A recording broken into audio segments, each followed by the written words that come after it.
Во тек е изградбата на доградбата на објект Сончогледи, кој што е во рамките на јавната општинска установа Детска градинка Детска радост од Гевгелија. И тоа е градба со големи размери, поточно со 1100 метри квадратни, во која што ќе се опфатат, ќе има 8 занимални и капацитетот ќе биде од 100 до 130 дечиња.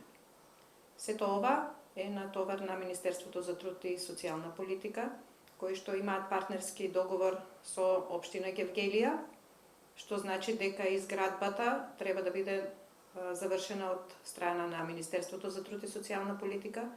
Договорот е во рок од 14 месеци да се заврши со изградбата.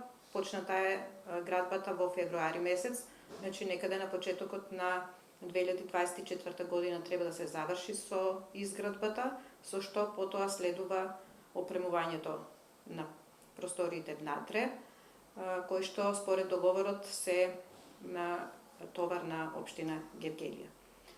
Со сето ова ќе се заокружи еден процес во нашата општина и проблемот што веќе подолг период го имаме ние како општина за згрижување и нега и воспитание на деца од предучилишна возраст. Со сето ова ќе се реши повеќе годишниот проблем и ќе може да бидат сместени сите дечиња што се од општина Гевгелија да добијат соодветен третман како што и е пропишано според законите за предучилишно воспитание и образование.